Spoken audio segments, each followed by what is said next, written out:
شان ہے یہ اولیاء اللہ۔ بسم اللہ الرحمن الرحیم۔ مولا یا صلی وسلم دائماً ابدا علی حبیبک خیر الخلق کلہم۔ ناظرین اکرام، پروگرام تعلیمات اولیاء اور آپ کا میزبان سرور حسین نقشبندی حاضر خدمت ہے۔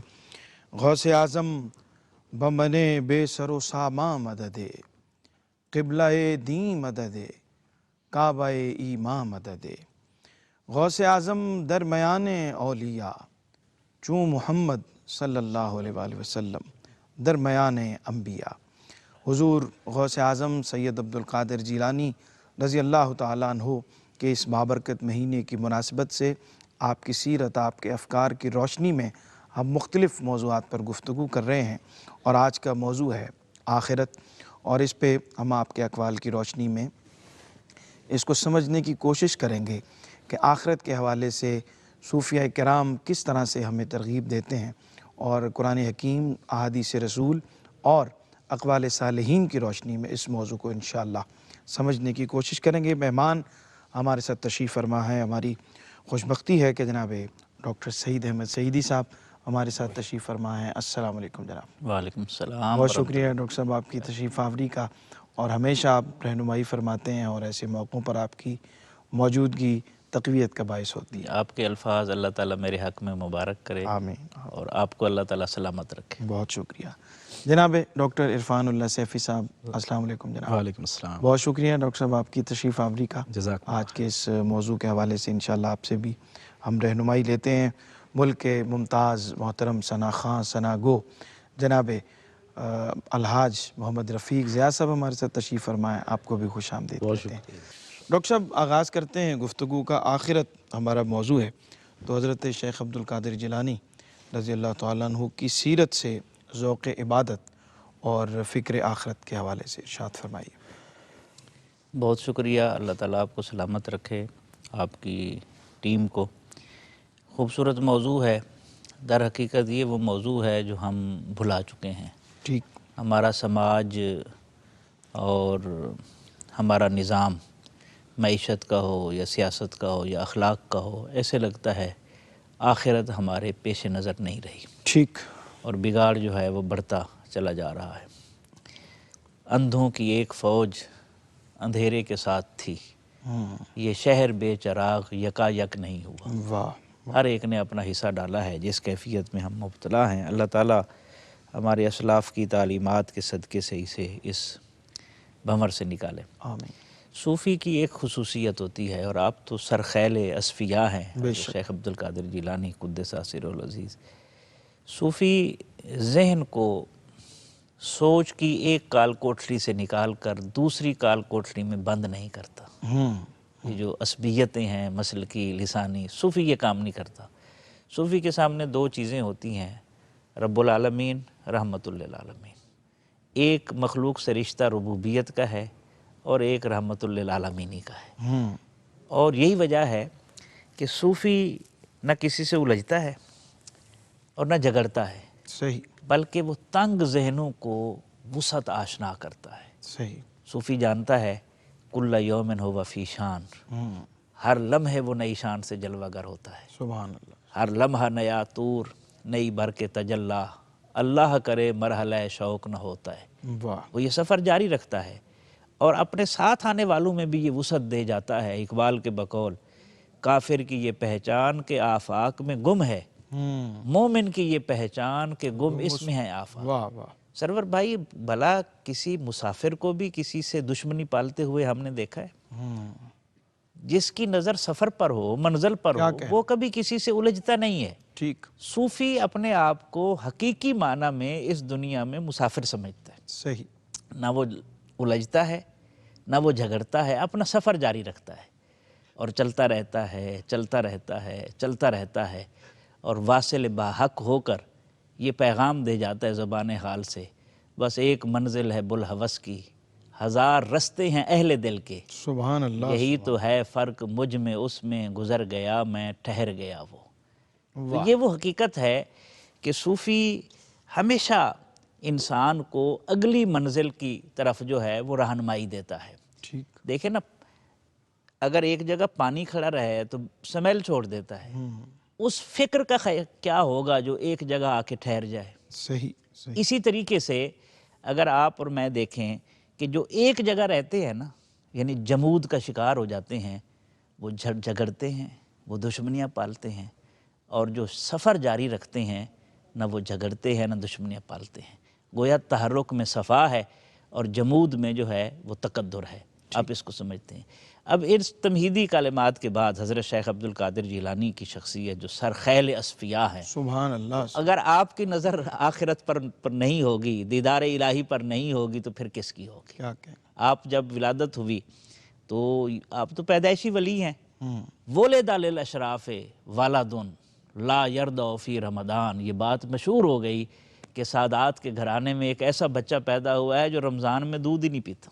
واہ، آپ اندازہ لگا لیں، تو جس کی ولادت کے وقت عبادت اور ذوق عبادت کی یہ کیفیت ہو تو اس کی آگے کیا ہوگی۔ بلکہ ایک جملہ ملتا ہے کہ جب آپ فرماتے ہیں جب بچپن میں میں تھا اور کبھی کبھی میرا دل جس طرح بچوں کا مائل ہوتا ہے کھیل کی طرف، کلما حممت الی ان العب مع الصبیان اسمع قائلا الی یا مبارک، واہ واہ۔ جب کبھی میرا دل کھیل کی طرف مائل ہوتا تو مجھے کہنے والے کی آواز سنائی دیتی، اے برکتوں کے حصار میں گھرے ہوئے وجود، آپ میری طرف آئیے۔ واہ واہ۔ تو یہ ذوق عبادت ہے۔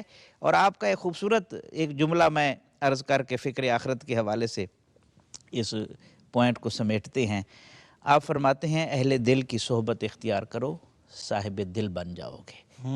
اور میرا مرید وہ ہے جو اللہ کا ذاکر ہے، ذکر کرنے والا ہے، اور میرے نزدیک ذاکر وہ ہوتا ہے جس کا دل اللہ کی یاد میں محو ہو جائے۔ واہ واہ۔ جس کا دل اللہ کی یاد میں محو ہو جائے وہ دنیا میں رہتے ہوئے بھی آخرت کے لطف لے رہا ہو۔ کیا کہنے، سبحان اللہ سبحان اللہ۔ ناظرین کرام، بریک کا وقت ہے اور بڑی خوبصورت بات ڈاکٹر صاحب نے کی ہے، اور واپس آتے ہیں بریک سے تو اس اہم نقطے کو آگے بڑھاتے ہیں کہ مسلمان، آپ نے فرمایا کہ ہر کام آخرت کے لیے کرتا ہے، اس کے دل میں ہر کام کو کرنے کے پیش نظر جو منزل ہوتی ہے وہ آخرت ہوتی ہے۔ تو اس قول سے کیا مراد ہے اور ہم کس طرح اس کا مصداق ہو سکتے ہیں، اس پہ بات کرتے ہیں، لیکن ایک چھوٹے سے وقفے کے بعد۔ ناظرین خوش آمدید کہتے ہیں آپ کو وقفے کے بعد۔ پروگرام دیکھ رہے ہیں آپ تعلیمات اولیاء، اور آج ہمارا موضوع ہے آخرت۔ ایک قول حضرت شیخ کا پیش کرتے ہوئے سوال جناب ڈاکٹر عرفان اللہ سیفی صاحب کی خدمت میں پیش کرتا ہوں۔ آپ نے فرمایا کہ مسلمان کی اپنے تمام کاموں میں نیت صالح ہوتی ہے، اور وہ دنیا میں کوئی کام دنیا کے لیے نہیں کرتا، بلکہ دنیا میں آخرت کا گھر تعمیر کرتا ہے، دنیا کے کاموں کے ذریعے آخرت کا گھر تعمیر کرتا ہے۔ کیا فرماتے ہیں اس قول کے حوالے جی، سے؟ بسم اللہ الرحمن الرحیم۔ بہت شکریہ، جزاکم اللہ خیرہ۔ اصل میں قرآن مجید کی ایک آیہ مقدسہ ہے جو اس سارے تصور کو بڑی خوبصورتی سے بیان کر رہی ہے۔ وہ یہ ہے کہ ہماری حیثیت کیا ہے اس دنیا میں رہتے ہوئے، ہم کس حیثیت سے اس دنیا میں آئے ہیں۔ اللہ تعالیٰ نے فرمایا ان اللہ اشتری من المؤمنین، اللہ تبارک و تعالیٰ نے مومنوں سے خرید لیا ہے انفسہم، کیا بات، ان کی جانوں کو، سبحان اللہ۔ ان کے مالوں کو۔ کس لیے خرید لیا ہے؟ بِأَنَّ لَهُمُ الْجَنَّةَ، اللہ تعالیٰ انہیں جنت عطا فرمایا۔ کیا بات۔ سو ہم خریدے ہوئے ہیں، اور ہم اس یہاں پر جو ہیں وہ اللہ جل مجدہ الکریم کے بندے بن کے آئے۔ سو اس تصور کو صوفیہ کرام نے اور حضرت شیخ غوث الثقلین رضی اللہ تعالی عنہ نے اپنے ملفوظات میں اور اپنے تعلیمات میں بڑی خوبصورتی سے بیان کیا کہ ہمارے ذہن میں یہ تصور بیٹھ جائے کہ ہم تو یہاں پر مستقل نہیں ہیں، یعنی ہم میں کرتے ساری عمر گزار دیتے ہیں، تو دیکھے تو صحیح ہماری حیثیت کیا ہے۔ اور ہماری حیثیت یہ ہے کہ اللہ تبارک و تعالیٰ نے ہمیں اپنی بندگی کے لیے پیدا کیا ہے، اور ہم اس مقصد تخلیق سے ہی بالکل ناآشنا ہو جاتے ہیں۔ تو اہل اللہ کیا کرتے ہیں کہ وہ ہمیں اس مقصد تخلیق سے آگاہ کرتے ہیں، ٹھیک، اور وہ یہ ہے کہ ہم اس دنیا میں رہتے ہوئے ایسے وقت گزاریں جس طرح کہ نبی کریم صلی اللہ علیہ وسلم نے فرمایا کہ تم ایسے وقت گزارو جیسے کہ ایک اجنبی ہو یا ایک مسافر ہو، ایک غریب یا عابر السبیل، جو حدیث کے الفاظ ہیں، اجنبی یا رستہ گزرتا ہوا ایک شخص کہ وہ اس رستے سے گزر رہا ہے۔ تو جب ہم اس تصور کے ساتھ اس دنیا میں رہیں گے تو دنیا میں بھی رہیں گے، لیکن ہر معاملے میں ہماری فکر آخرت کو سنوارنا ہو جائے گی. دنیا میں رہیں گے لیکن دنیا کے نہیں رہیں گے. اور جو نبی رحمت صلی اللہ علیہ وسلم کا ارشاد پاک ہے نا جی، الدنیا سجن المومن. حضرت شیخ نے اس حدیث کا ذکر کیا اپنے ملفوظات میں. آپ فرماتے ہیں الدنیا سجن المومن، جو حضور نے فرمایا کہ دنیا مومن کا قید خانہ ہے. ٹھیک. تو مومن جو ہے وہ تو اس قید میں ہے، اور جو قید سے نکل جائے پھر اس کا ایمان جو ہے وہ متزلزل ہو جاتا ہے. اللہ اکبر. گویا کہ وہ اندازہ لگائے کہ وہ اس قید سے نکلتے ہوئے سودا کس کا کر رہا ہے؟ اپنے ایمان کا سودا کر رہا ہے. یعنی کتنی خطرناک بات ہے کہ وہ آزادی چاہتا ہے لیکن آزادی کے بدلے میں قیمت کیا ہے؟ ایمان ہے اس کی قیمت. اسی طرح آپ نے نبی رحمت صلی اللہ تعالیٰ علیہ وآلہ وسلم کا ارشاد پاک ذکر کیا کہ دنیا جو ہے وہ آخرت کی کھیتی ہے. الدنیا مزرعۃ الآخرہ، آخرت کی کھیتی ہے. تو ایک کھیت کو سنوارتے ہوئے کسان کیا کرتا ہے؟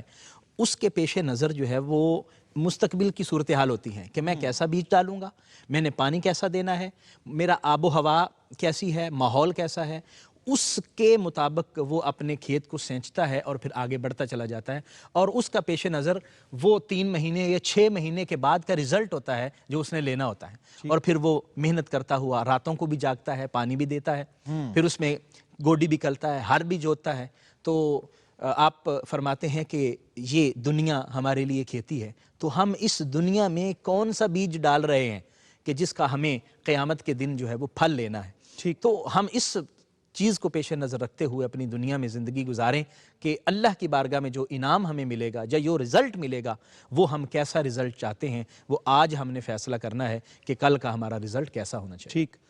ڈاکٹر صاحب جو گفتگو ابھی عرفان اللہ سیفی صاحب فرما رہے تھے اس کی روشنی میں ایک سوال یہ بھی بنتا ہے، آپ کا قول مبارک ہے کہ لوگ اعمال دوزخیوں کی طرح کرتے ہیں اور امید جنت کی رکھتے ہیں.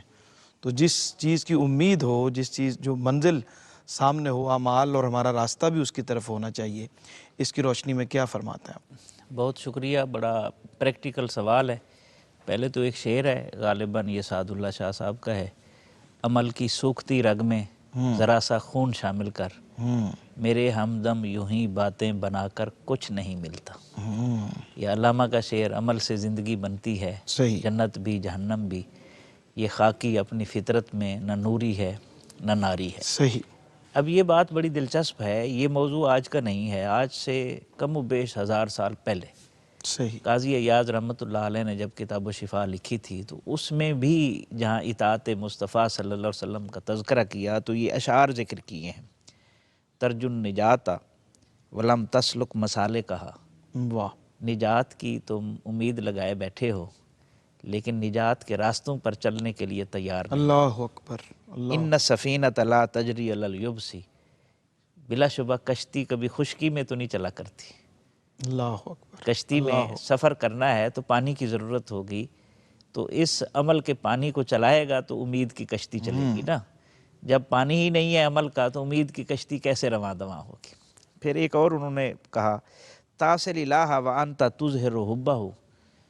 تو اپنے معبود برحق کی نافرمانی کرتا ہے اور تیری حالت یہ ہے کہ تو اس سے محبت کو ظاہر کرتا پھرتا ہے. ھذا لعمری فی القیاس بدیع.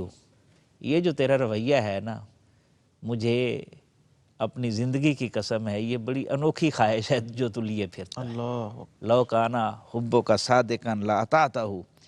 اگر تیری محبت سچ ہوتی تو تو اپنے معبود کی کہی ہوئی بات کا پاس رکھتا. کیا بات. ان المحب لمن یحب مطیع.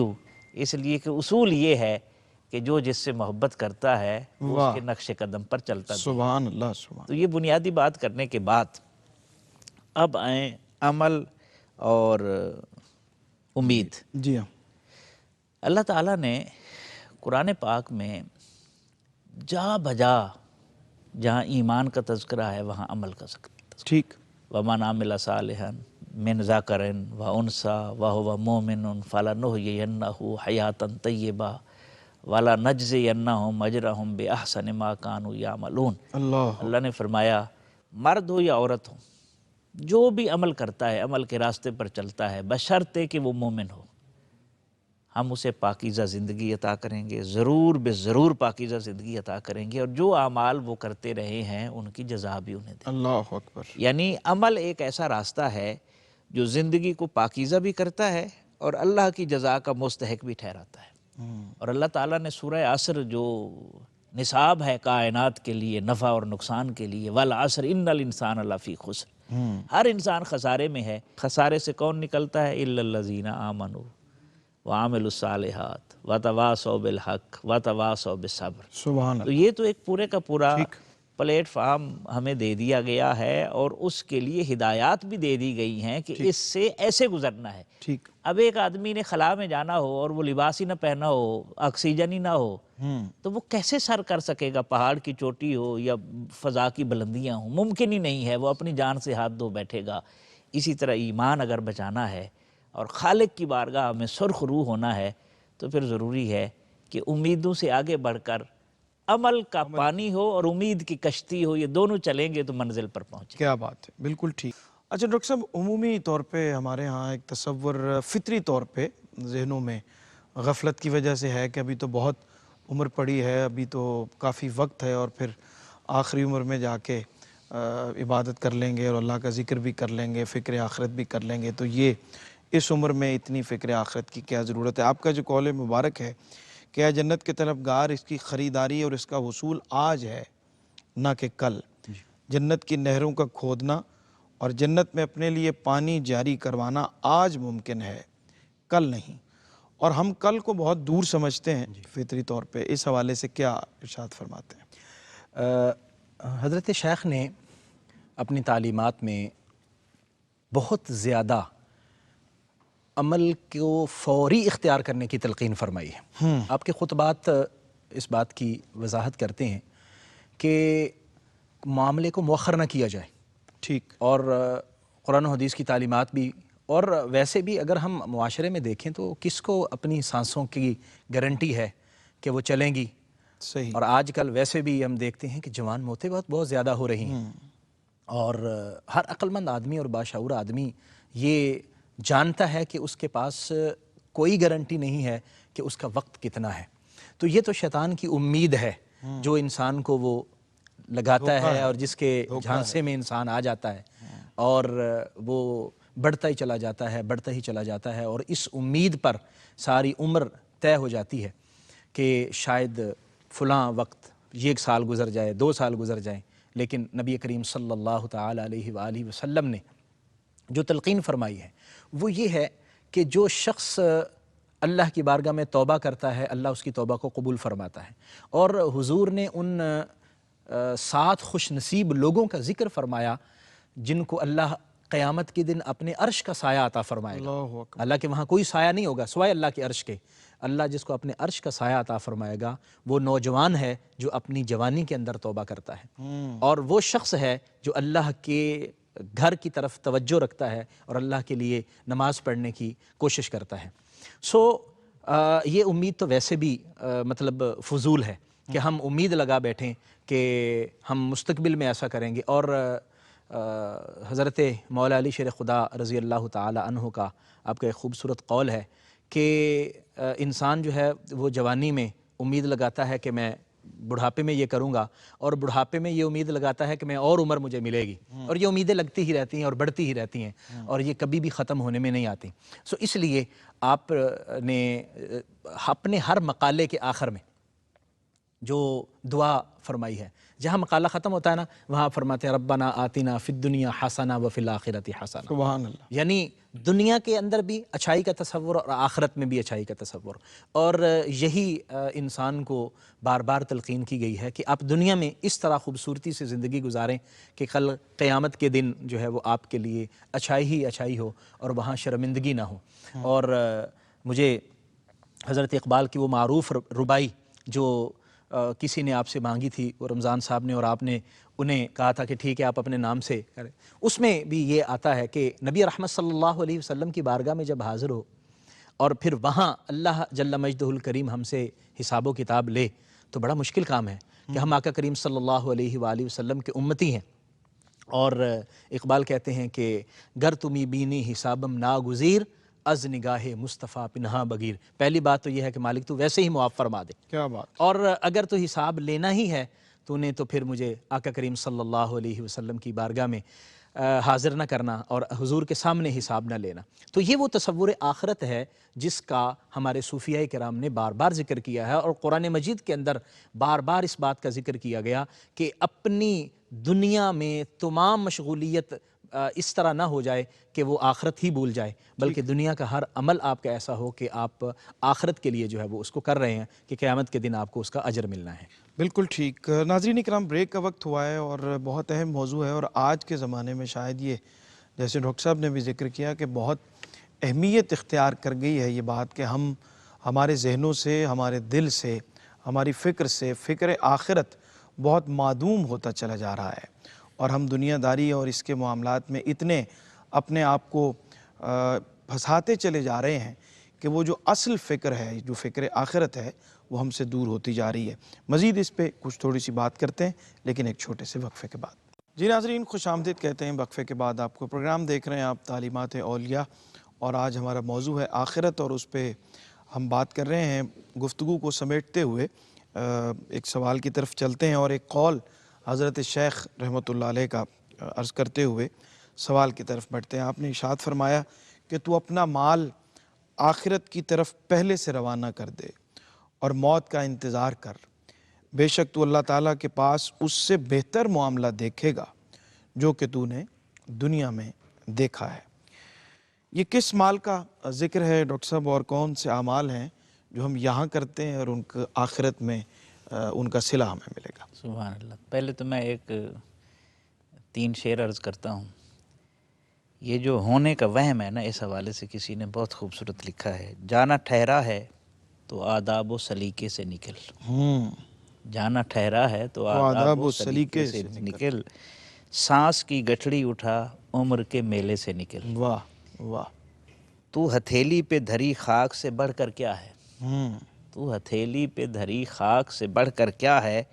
یہ جو ہونے کا تجھے وہم ہے، ہونے سے نکل. ہونے سے نکل. عصر ہو جائے تو پھر دھوپ ٹھہرتی کب ہے؟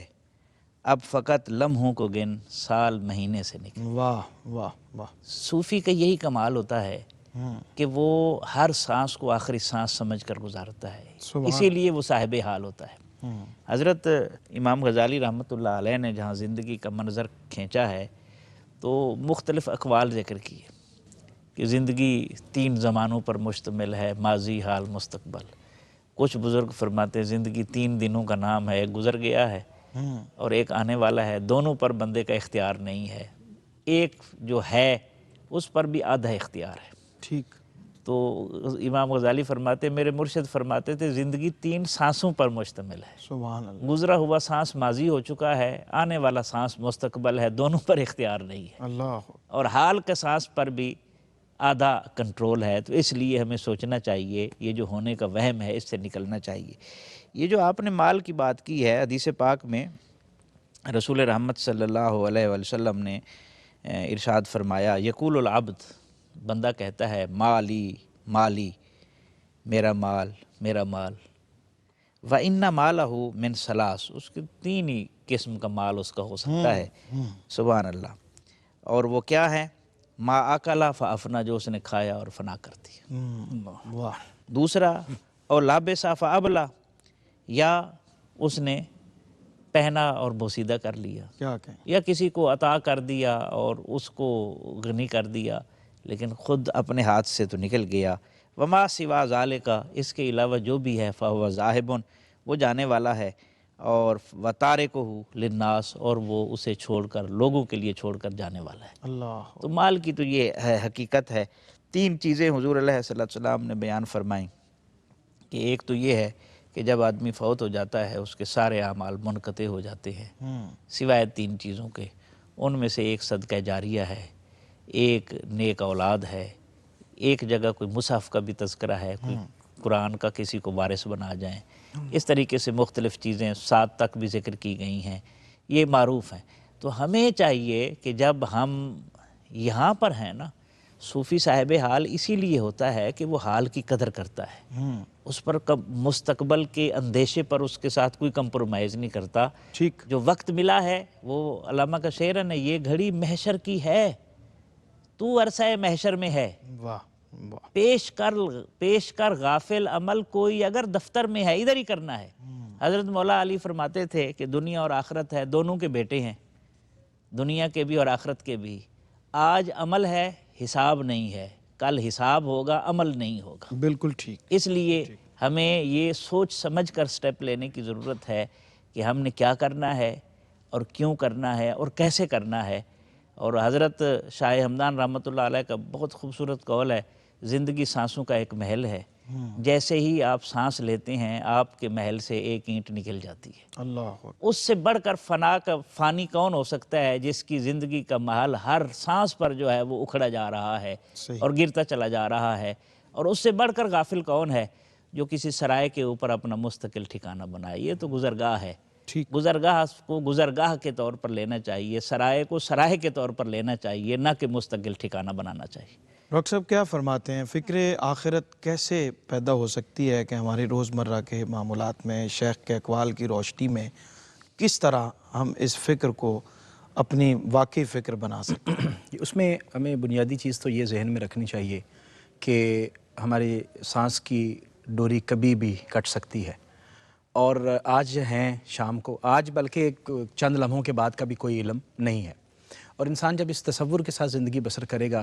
تو اس کی فکر بھی ٹھیک ہوگی، اس کے اعمال بھی ٹھیک ہوں گے۔ حضرت بہلول دانا کا مجھے ایک خوبصورت ان کی بات یاد آتی ہے کہ ایک دن کسی نے ان کو بازار میں دیکھا، پوچھا حضرت کیا کر رہے ہیں؟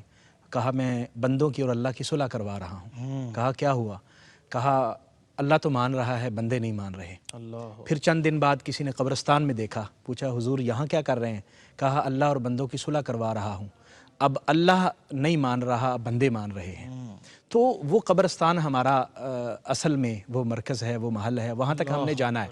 تو اس لیے وہ اقبال نے بڑی خوبصورت بات کہی تھی کہ موسم اچھا، پانی وافر، مٹی بھی زرخیز، جس نے اپنا کھیت نہ سینچا وہ کیسا دہقان۔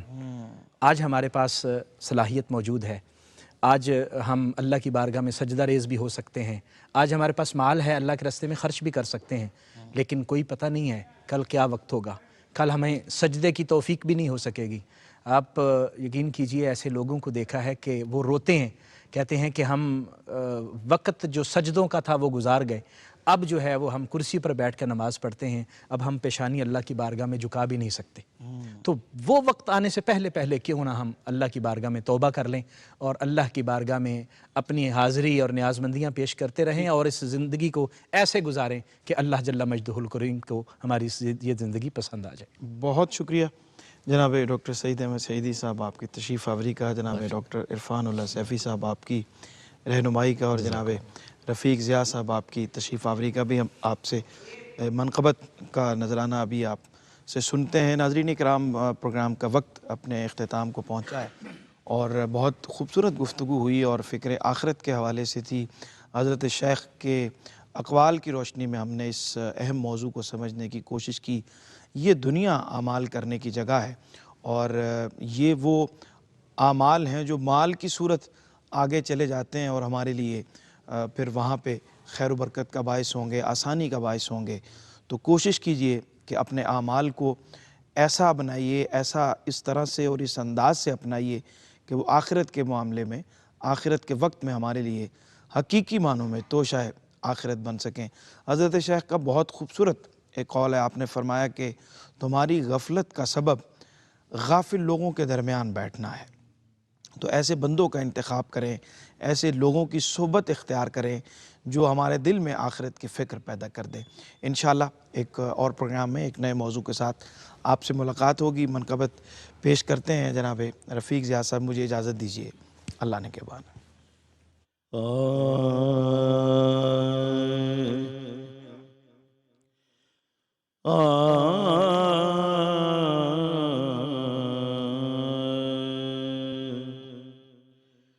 کرم غوث اعظم، کرم غوث اعظم، کرم غوث اعظم کرم غوث اعظم ہے میرا جہاں میں برم غوث اعظم کرم غوث اعظم کرم غوث اعظم بلائیں جو دل سے تو آتے ہیں میرا کنارے پہ نیا لگاتے ہیں میرا میرے دور ہو جائیں غم غوث اعظم کرم غوث اعظم کرم غوث اعظم کوئی بھی ادھوری نہیں آس رہتی کوئی بھی ادھوری نہیں آس رہتی اگر آئے مشکل نہیں پاس رہتی کہ جب نام لیتے ہیں ہم غوث اعظم کرم غوث اعظم کرم غوث اعظم کرم ہی کرم ہے عطا ہی عطا ہے کرم ہی کرم ہے عطا ہی عطا ہے کہ سب اولیاء خدا کا خاص ایک احسان ہے یہ اولیاء لا زمانہ جسم ہے اور جان